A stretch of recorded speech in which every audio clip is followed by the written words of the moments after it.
Hello and welcome to this roundtable on building trade resilience post-2020. My name's Eleanor Ragg and I'm a senior reporter with GTR. Joining me today are Scott Livermore, Chief Economist and Managing Director at Oxford Economics Middle East, Karen Remo, CEO and co-founder of New Perspective Media Group, Graham Griffiths, Associate Director at Control Risks, and Matthew Hearn, Chair of the Middle East Advisory Panel at the Association of Corporate Treasurers. Welcome to you all, and thank you very much for joining us. Now, the title of this session is A Year is a Long Time, and 2020 certainly felt much longer than any other year in living memory. In the MENA region, we saw numerous market-moving events over the course of the last 12 months. There's the obvious COVID-19 pandemic, but also the oil-dependent economies in the region experienced that shock of the historic slump in oil prices. And we also saw how a decline in overall global demand weighed on exports. So this really was a year in which even the best made scenario plans had to be rethought. So to start us off, I'd like to sort of go around and get your impressions of the efforts of corporates in the region to weather this storm. I think if we start with Matthew and we can kind of work around. I think it's a big, broad subject to approach. I've been involved in treasury, corporate finance and risk now for over 30 years. And you like to think that with time and experience, you've got experience of various scenarios. And yeah, I think if you take the last year, you can label it a black swan, you can label it many things. I think we were unprepared, but I don't think that's a criticism because I don't think you could prepare for the events that unfolded. In treasury, you're generally looking at what the downside risks could be to adverse movements in interest rates, to currencies, liquidity, and you may factor in a bit of a business continuity plan in the event of one part of your business fails. I don't think you could ever build a scenario that had a global worldwide pandemic. So one thing I have noticed in my time here, and I've been fortunate to be in the Middle East now for 13 years, is the companies here, and more importantly, the teams and the employees here have demonstrated huge resilience and huge agility in actually trying to navigate their way through to the best they can to make sure that the companies they work for were best positioned to take advantage where possible, but more importantly, to actually make sure they could survive, which I think was critical for everybody during the last 12 months. Absolutely. Karen, would you like to jump in there with your thoughts? Yes, definitely. Matthew, those points are actually very good because nobody can actually really pinpoint a model for a global pandemic. We are a communications agency and we have dealt closely with stakeholders of SMEs, corporates, and governments. And what I can give you are what we've seen as trends. So basically, there are three efforts that we've seen on the corporate level. So we call it 3C. The first one is the CEO humanization. Because as what Matthew said, nobody actually knows what's going to happen in the next few days or weeks, especially when regulations from trade to movement and to labor issues have been changing week after week. So what we've seen is that CEOs who are more likely to show their vulnerability and communicate openly had created a culture of trust in the organization, and they were able to come up stronger. In fact, we have seen from our business a surge in e-newsletters for employees, CEOs creating more speeches for employees, as well as video production, especially for their own people. So that's the first C. The second C that we see are the CFOs have more airtime. Before they were just happily doing the spreadsheets, but now we have actually interviewed 30 CFOs in the Middle East and Asia, and 100% of them said that their airtime had increased. And 9 out of 10 had actually told us that the number one priority, even for CFOs, is timely and effective communication. The third C is that chief technology officers are now friends of CFOs because for the longest time, financial people have always thought that technology is an expense. Where do you put it on the balance sheet or the P&L? But because of this, because of this trend, we have seen the last C, which is the conduit of this 3C, which is communication. So CEOs are now more humanized, so they're communicating more. CFOs are trying to relearn their communication skills. And chief technology officers have finally got the opportunity to let technology talk. I think that's very interesting. Some really interesting points from both of you there, both from the sort of the Treasury side and the kind of leadership style side. Graham, let's hear from you, sort of from the more risk perspective side. What's been your take of how corporates have done? Yeah, I think like both Matthew and Karen said, it's been obviously a very challenging environment, and one where I think we saw from a risk management perspective, of course, with the beginning of the pandemic, the beginning of a crisis, a lot of companies went into the kind of crisis management, business continuity mode. But then there's a bit of a tendency to get stuck there. And while we haven't returned, to normal or business as usual, at the same time, business and life does go on, and you can't remain in that kind of purely crisis-driven mode. I think furthermore, from our perspective on the kind of geopolitical risk side, geopolitical developments and risks didn't stop just because the pandemic happened. So you saw, for example, that I think for corporations around the world that the transition to working from home gave rise to a whole new suite of cyber vulnerabilities, with people using things like Zoom, connecting remotely to critical servers or services in their companies. And that was exacerbated in a region like ours, where a lot of that cyber risk is driven by geopolitical events and nation state activities. So we saw, for example, with the signing of the Abraham Accords towards the end of the year, that you saw a big jump in cyber kind of activity and attempts to breach companies and government systems. And so companies that kind of remained in that very defensive mode weren't adapting to this new environment. Similarly, I think these geopolitical changes presented new opportunities. Again, I think the Abraham Accords are a good example where we've seen a small but I think symbolic and important flourishing of a new commercial relationship between the UAE and Israel. And again, companies that remained in a crisis management mode weren't prepared, I think, to kind of adapt to this changing political environment in the region to take advantage of new opportunities. Absolutely, absolutely. And one word that came up there a couple of times from all of you was sort of modeling. So I'll come on to Scott as an economist. This must have been a fun time for an economist. I can imagine it's been quite unprecedented, as we always say. So what's your take on what's been going on? As you say, it's been interesting, probably not the right word to use, fun, but as an economist in me and modeling it out, there's certainly been a lot of challenges. And I think it's probably fair to say businesses in the region have faced the same challenges as everywhere in the world, but maybe with slightly less support than you've seen in other regions. The government here responded quickly with support, but that's been mostly through central bank, encouraging bank credit, lending, some cuts in fees. But we haven't seen the direct fiscal stimulus of supporting workers, furlough schemes, direct payments, which have amounted to, say, 10% plus in the UK, US, Singapore, and other countries. The support's been here, it's been much more modest, 1 to 2% of GDP in terms of direct fiscal support, which means it has been a conscious policy choice, really, that the fittest firms survive.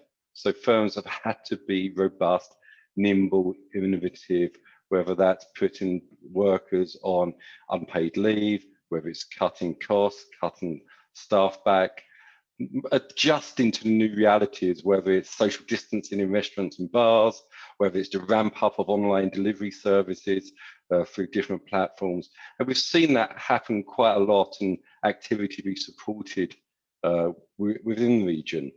And that's very much about propping up what's existed, the infrastructure that was already there. But also there's been a lot of innovation and entrepreneurialism in the new sectors, so the digital focus, and really there's been an encouragement for firms to look beyond the COVID crisis, try to identify what's going to drive the post-COVID economy. And I think a lot of businesses' mind, as well as government policy, has been really geared towards the future growth, rather than maybe propping up the economy during the worst of the crisis. Absolutely. No, I think there's a lot to unpack there. Let's touch a bit further on that government support angle, because while it has been potentially the case that in the region you may not have seen, the same kind of support that you've perhaps seen in the UK, for example, I have seen across the region that there have been various programs rolled out to, support SMEs or avoid insolvencies and kind of keep trade moving. So I think, Matthew, if I start with you, just to get an idea, from the companies that are in the Association of Corporate Treasurers, I'm sure that you're getting some feedback there. You know, how well do you think that these schemes have functioned? Are there any gaps, and is there more that governments and regulators can kind of do? Well, I think the stimulus packages or the support packages have come from different areas, and there's been obviously for the banks, particularly through the TESS, which is kind of the targeted economic support, through to actually almost a community feel. A lot of the property developers, large estate managers deferring rents, license fee deferrals. So I think a lot of that has been put through the system, which I think has really helped many. But I think there's parts of this region which are heavily dependent on aviation, hospitality, tourism, food and beverage, and no amount of, I guess, fiscal support can really prop up that kind of industry. So I think a lot of people have had to make some drastic cuts. I think some of the comments earlier around the transformation, the adaptation of digital, almost looking at what else you can do to utilize your balance sheet, your assets in more innovative ways, just to try to keep things going. Because actually what's really happened, and you see this time and time again in all crises, is people will forgo the P&L. It's a cash survival. And therefore, I think businesses have been looking at whatever they can do to save cash, seek support for deferral of payments, and maximize that cash pipeline for as long as possible. I think that's really interesting. Karen, I can see you nodding there. Have you got anything else to add in on that? Yes, most of 60% of our clients are governments in Middle East, specifically in the UAE. And there really has been a focus on your balance sheet more than the P&L, because you really have to get these revenues in actuality. So one of our clients is Etihad Credit Insurance, which is the federal export company, agency of the UAE. And then we have been very, very busy.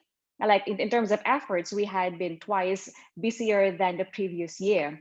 And that is because of the government's desire to really help up and prop up SMEs. So that's one.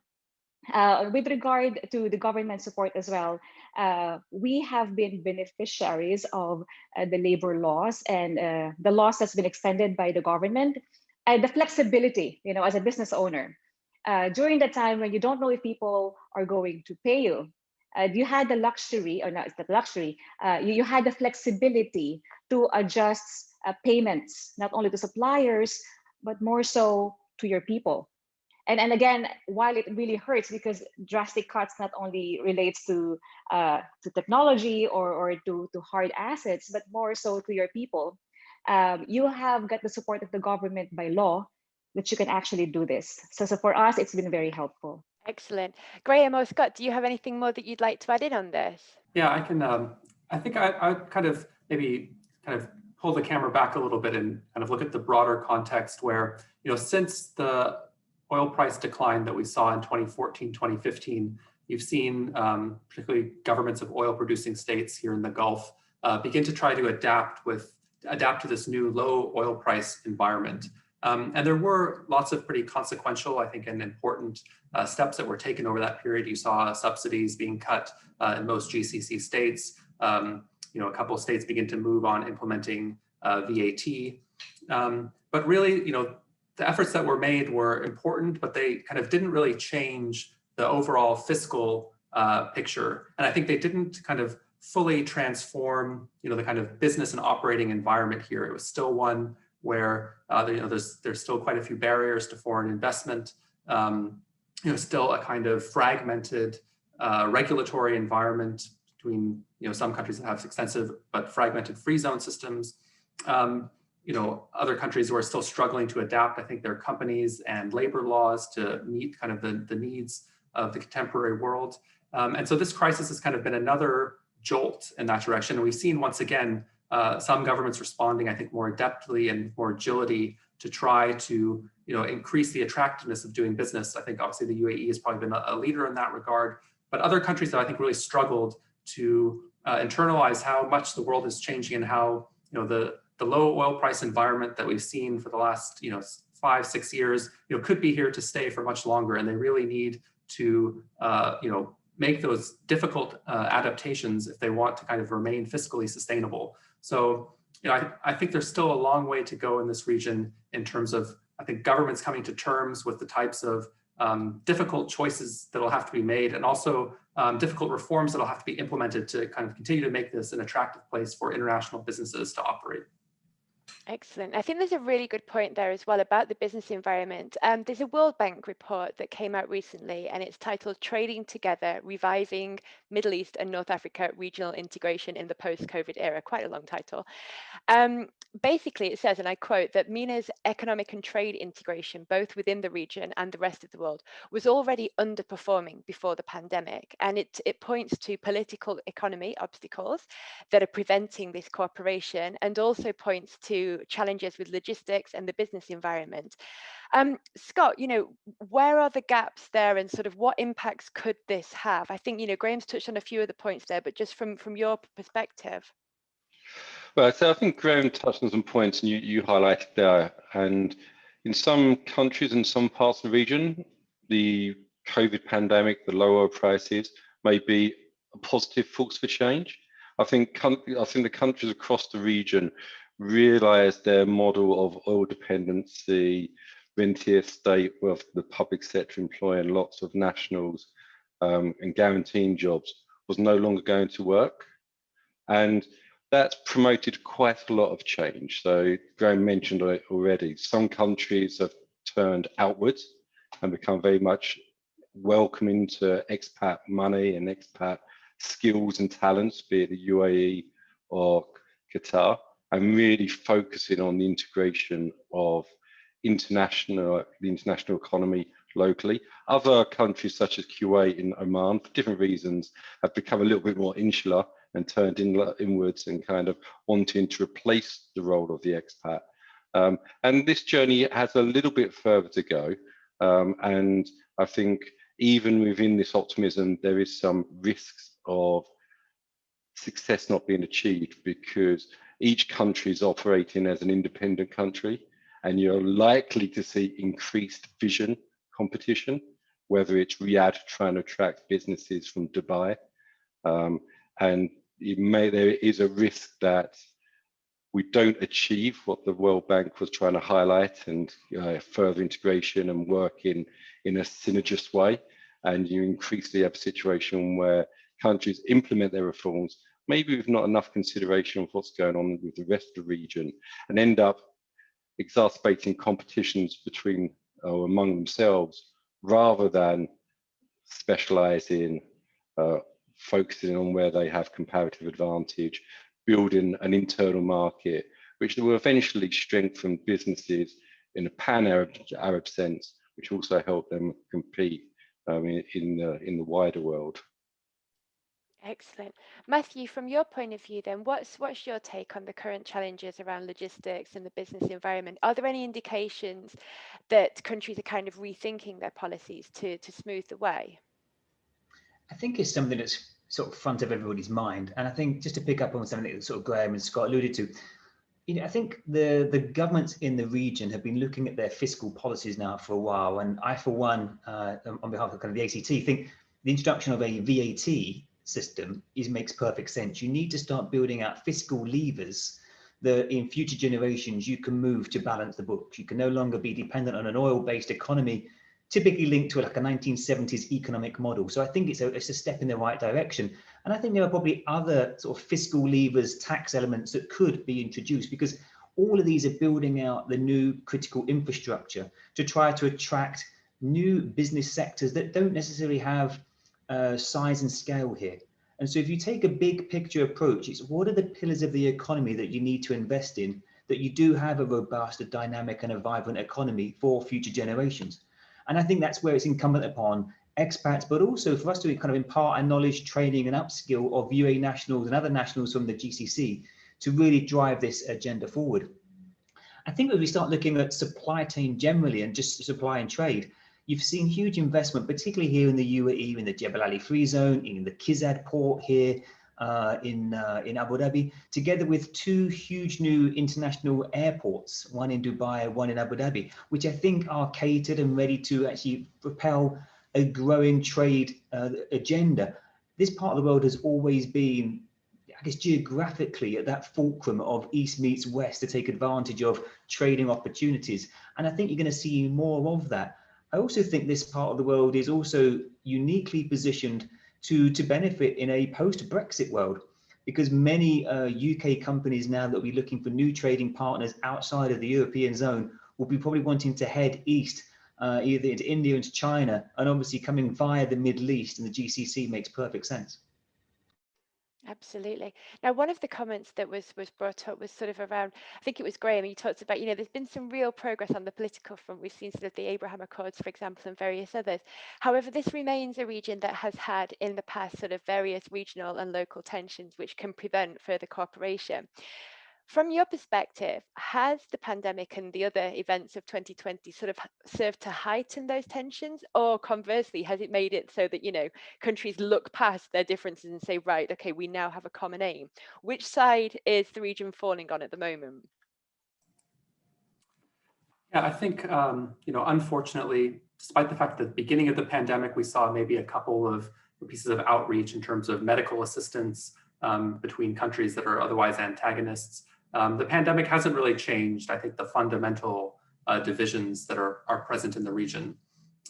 We have seen, like you mentioned, some, I think, big developments, probably unrelated to the pandemic. I think the Abraham Accords, it's a separate set of dynamics that were driving that. Also, the end of the dispute between Qatar and its neighbors in January, I think, was largely driven by the change in U.S. administrations.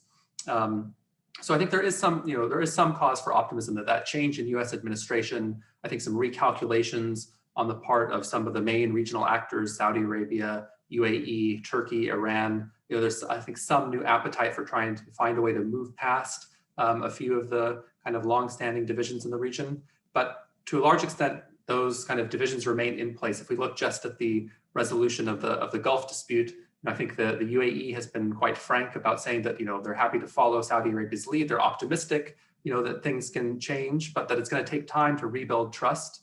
And that I think the kind of fundamental issues about things like the role of political Islam that contributed to the emergence of the dispute are still there.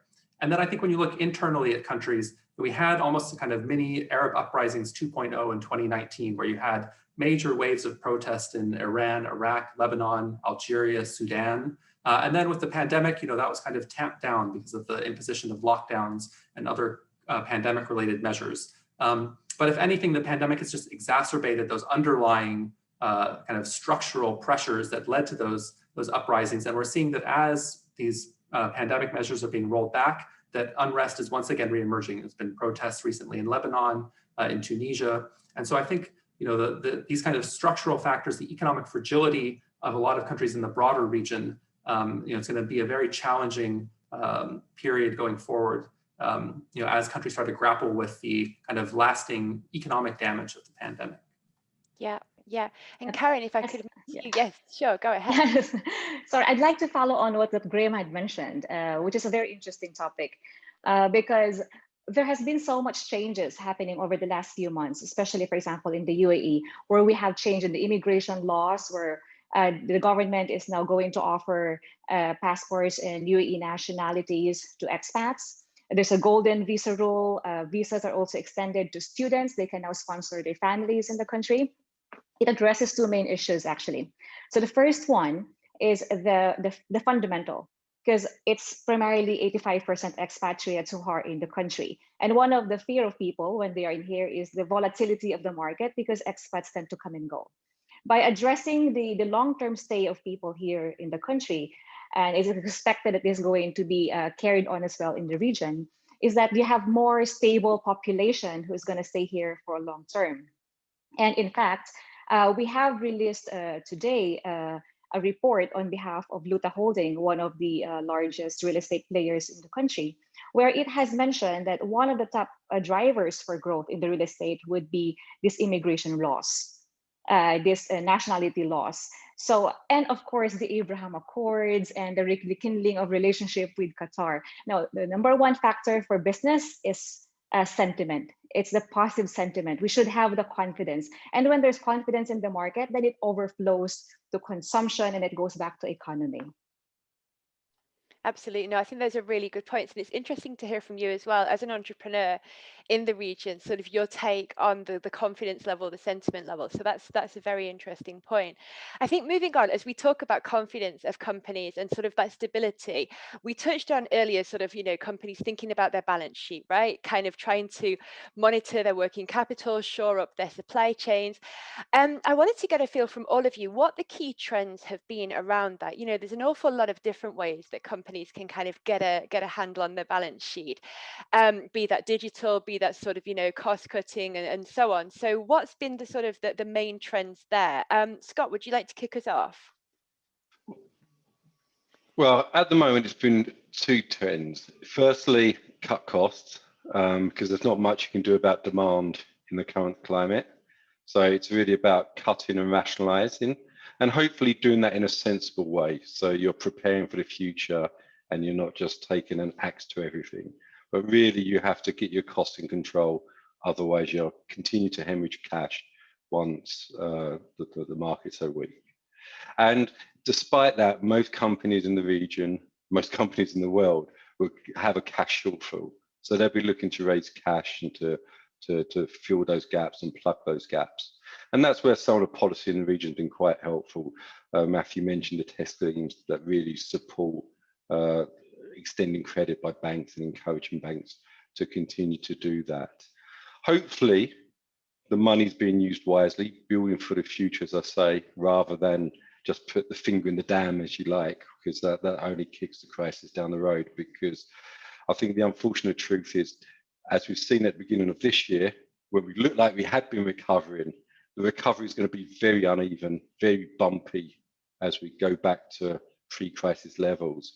And I think businesses need to batten down the balance sheets for probably a longer term than they may have expected a few months back. Yeah, I think that's a really good point.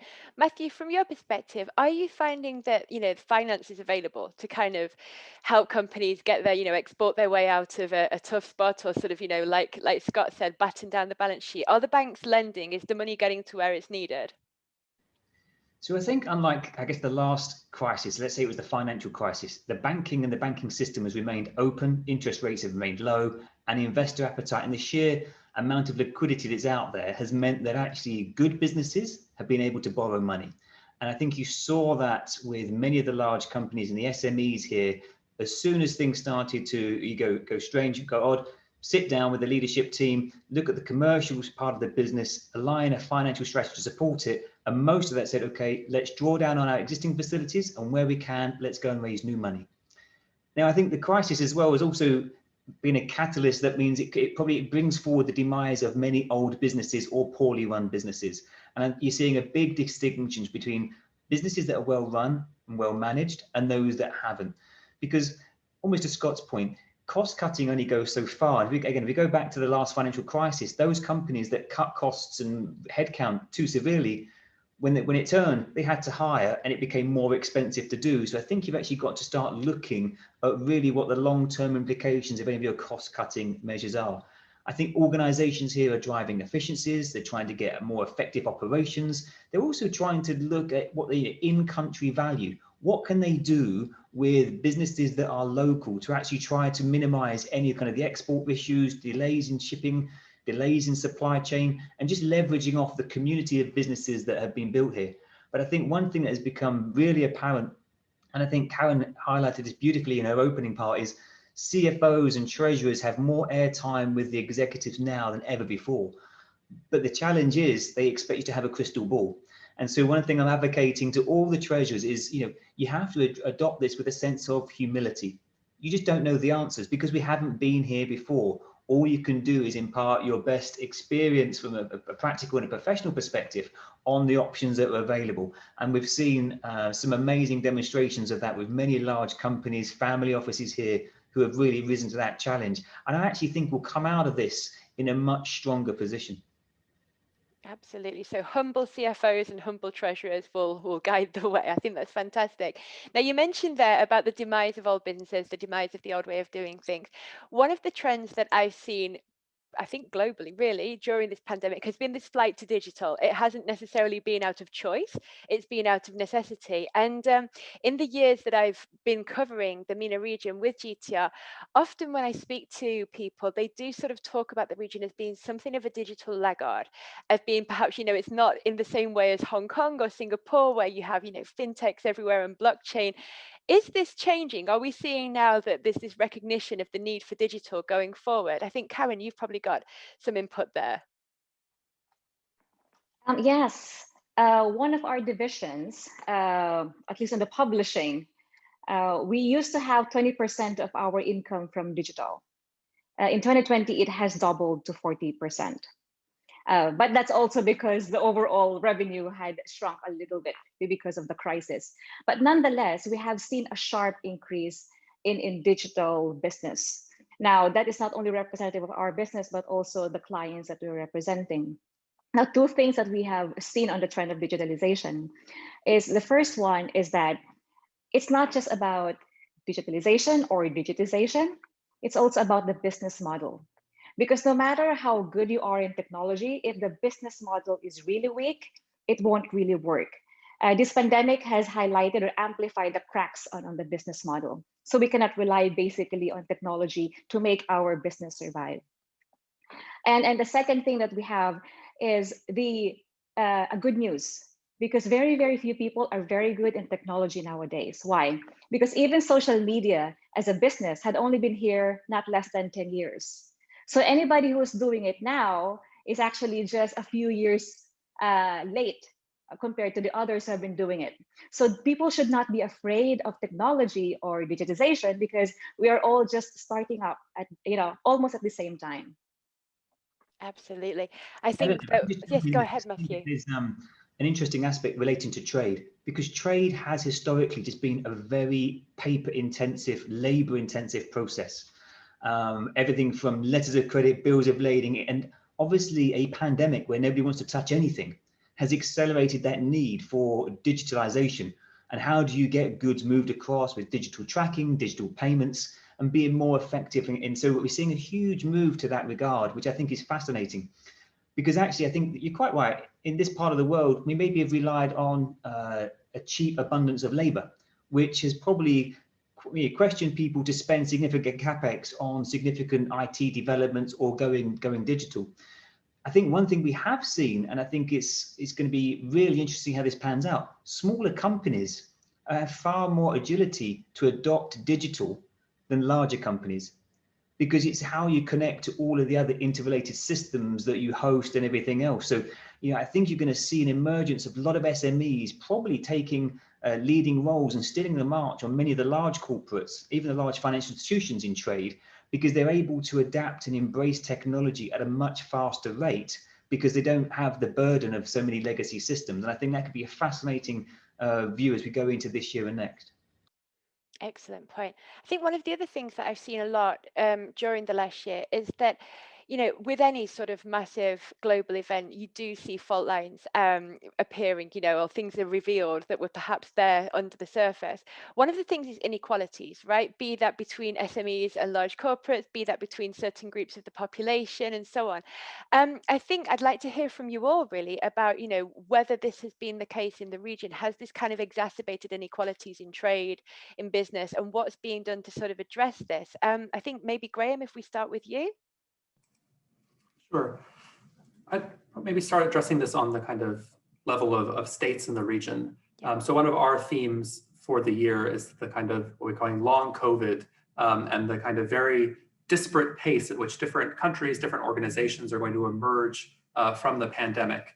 And talking about kind of haves and have-nots with regard to vaccine availability and things of that nature. And I think that trend is kind of exacerbated and focused in this region, where you have some countries who have both the kind of material resources and administrative capacity to roll out very effective vaccine campaigns and really kind of have a very clear end goal in sight as to when they're hoping to substantially put the pandemic behind them.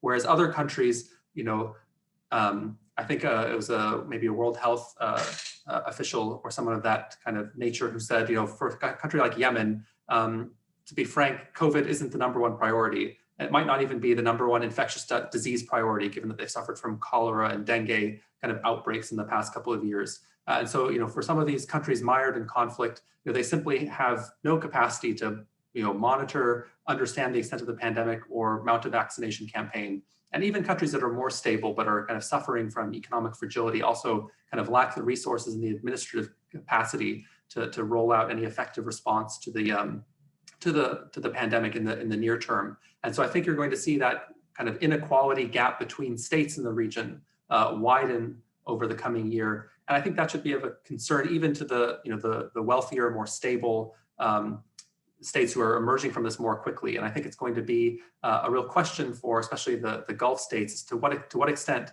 they are going to try to bankroll and provide the fiscal support for broader regional recovery, as they've done to some extent in the aftermath of the uprisings that took place in 2010. Absolutely. And on that point of the disparate approach, Scott, there was a recent story, I think it was in one of the local newspapers, and I think you were quoted, so that's why I'm sort of picking on you.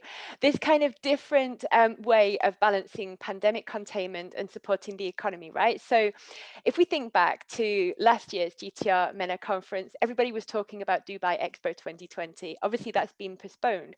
So Dubai seems to be kind of filling that gap by capitalizing on its status as a winter sun destination, bringing in the tourists. Meanwhile, we're seeing how in Abu Dhabi, there's a much stricter sort of biosphere lockdown in place. So, I suppose the comparative benefits of these different approaches remain to be seen. But I wanted to get a feel from you of how this kind of differing landscape challenges trade and business, within and without the region. Well, quite, and that did sound like the quotes I made, so there's no denying on my behalf. But I think you highlight an important difference there. It's every country in the world has tried to balance the health of the population and the health of the economy, and geared policies to try and juggle that. If you look at Dubai, around 30% of the economy, both directly and through supply chain linkages, spending by employees, etc., is supported by the travel and tourism sector. Whereas in Abu Dhabi, it's much less. In other parts of the Gulf, it's similarly less. So for Dubai to recover, it needs travel and tourism to recover. And it tried to achieve that by being open, by implementing social distance measures. But as you say, or as I said, to be the winter sun destination for Europe when Europe's suffering in lockdowns.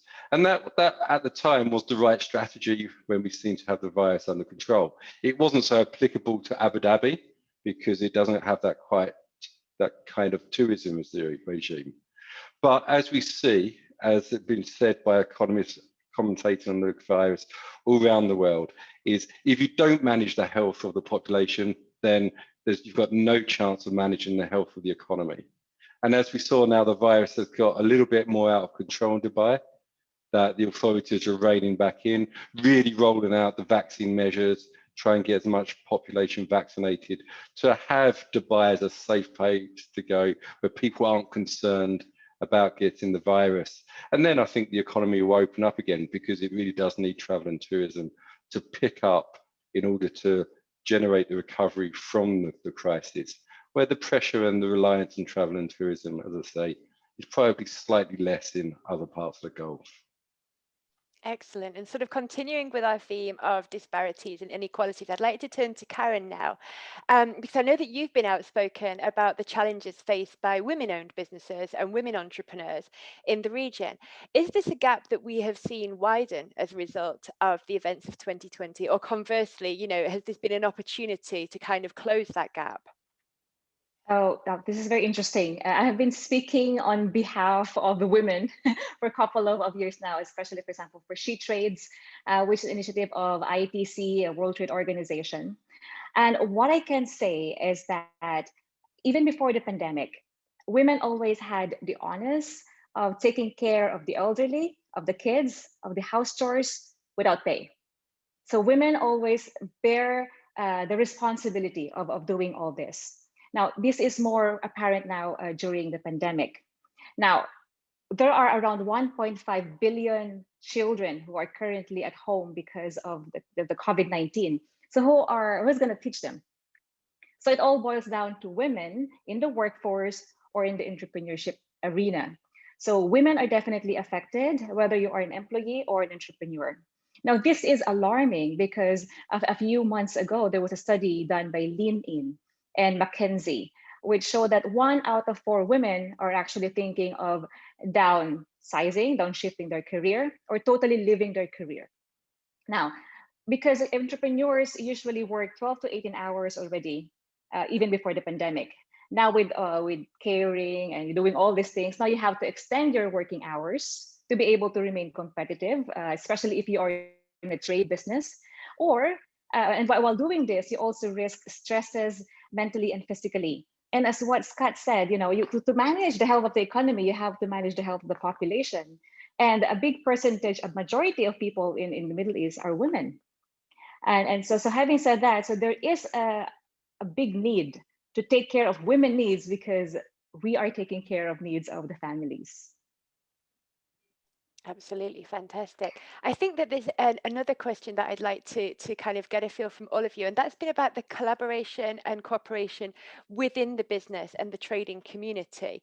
I think, Matthew, perhaps you've got an insight on that, from the ACT membership. Have we seen the business community kind of pulling together, larger companies helping their suppliers and so on? And do we think that's going to continue, or is this very ad hoc sort of stuff? I'd like to think it does continue. I think it brings the best out of humanity, the collaboration approach, helping others in need. And I think it does help bridge some of those inequalities I think the previous question touched on. I think it's going to be time to see. I think one thing we have seen, though, is the people connections growing much stronger during the pandemic. Whilst it may be virtual via Zoom, I know treasurers, probably sales guys and organizations have come together far more frequently and checking in on one another, because I think we can all talk about the economic impact. I think there's a huge human element to this, which we aren't going to see the impact of for a long time to come. And I can sense it now. There's mental anxiety, there's anguish. There's many parts of the population that are just tired and struggling. The support networks, the people at home trying to do the job and being a parent and a teacher, it's tricky. So I think people are coming together in a wonderful spirit of collaboration, looking out for one another, and really just checking in and making sure that people are okay. And I think one thing I've really noticed, just by being very proactive in doing this over the past year, is people now really do want to open up and tell you how they're really feeling. And that's great, because it's a side of people that you never once saw. It's okay to have kind of that mental resilience, but it's also okay to have just bad days. And therefore, when people reach out personally or professionally, I'm seeing an amazing support network doing whatever they can to help one another. And I think if there's one thing that comes from this, then I really do hope that can. Fantastic. I think that's a really, really good point. Just in the interest of time, I think what we'll do is we'll go around and talk about the lessons that we can take, from the last year. And as we look to the future in terms of building back better, in terms of building that resilience into supply chains, into business networks, into policy environments. So if I'd like to give each of you sort of 30 to 60 seconds to talk about, the key lessons learned and what we should take forward with us. Scott, if I start with you.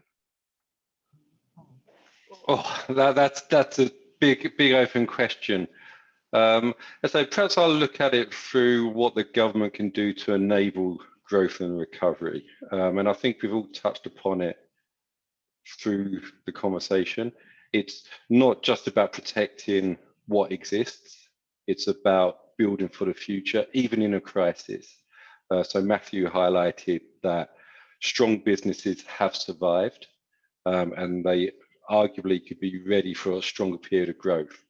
And I think the government should really be thinking about how to enable those businesses, similar businesses in new sectors. After all, the Apples, the Amazons, the Microsofts of the world weren't born massive. They grew with the right kind of support and the right kind of environment, right access to credit, enabling them to grow and develop in the sectors. So we're identifying the key target sectors within the Gulf economies, and we should focus and develop those right sectors. But it's not about backing big, it's about creating the right kind of business and the right kind of growth environment to let everyone succeed. Absolutely. Graham, from your point of view. Yeah, I think I'd reiterate one of the points that was raised earlier about how, under the stresses that we've all gone through, businesses have to make difficult decisions, but they shouldn't kind of, sacrifice future opportunities, for the sake of, maybe marginal or small cost-cutting measures now. The world is going to return to some semblance of normality. Growth is going to return, and I think, whether it's on the individual, company, or kind of state level, people are going to have different abilities to bounce back and to capture that return of business activity and normal life over the next year or two. And so I think it's about being conscious about positioning yourself for that eventual rebound and not kind of hamstringing yourself by making kind of short-term decisions that undercut your ability to adapt to whatever new environment is coming. Absolutely. And Karen, from you? Well, economy is GDP is a factor of four things: consumption, foreign investment, government spending, and net exports. Well, at the end of the day, so we all want to boost all of these four factors, and the only way to do that is to communicate factors of confidence. Now, one of the things that we've seen is that there has been a lack of marketing efforts over the last few months, which is understandable because people are trying to conserve their cash. But based on my interviews as well with exporters and importers, they're actually seeing much lower growth in the beginning of 2021 compared to end of 2020. And they feel that it's because of the lack of communication efforts over the last few months, which we're only experiencing right now. It's a chicken and egg chicken situation. So my learning here is that communication is the key going forward. And as we wish the economy to grow further, then we have to put communication in our plan. Absolutely. And Matthew, round us off with your perspective, please. First and foremost, I think it's just going to be the health and well-being of the nations. And therefore, that is also driven up by optimism. And I think all of us should be optimistic, whether it's from the vaccinations we've received, whether it's what we're seeing happening around us, whether it's linking it to the HOPE mission, which is going to kind of hopefully orbit Mars this week. But then I also think what Scott's picked up is really important, is to take direction from the government to champion a few sectors where we want to be world class. What are those sectors going to be? Use the government to act as an enabler, as a catalyst, to encourage private sector businesses to join in on that. So I think there's a lot the government can do and continue to do to help build those centres to allow the private sector to move on, because the economy can't be government-led going forward to the same extent. We need to encourage entrepreneurs, we need to encourage the private sector, and really then try to utilise some of the incubators and accelerators that have set up to really try and tackle just some of the biggest problems. I think there's a great opportunity with many of these incubators for government entities just to give them the exam question. What's the one biggest thing you're struggling with? And then put it out there to the entrepreneurs, put it out to the incubators to try to come out with that solution. But I think if we can remain optimistic, positive outlook, I think we will be okay. And I'm a risk guy by trade, so I'm usually an optimist who worries a bit too much. But I'm hoping that as the proverbial light at the end of the tunnel is nearly there, we have persevered and dealt with so much. Now it's really trying to take advantage of all the resilience that everyone has shown for the past year to make this part of the world the success it can be, to provide prosperous futures for us all. I think that's a really solid note of optimism to end on. So thank you very much. This has certainly been a whistle-stop session. We have covered, I think, every angle around building trade resilience 2020 for the region. So I'd like to thank all of our speakers for being with us today, for giving us your insights, and also thank our audience for joining us.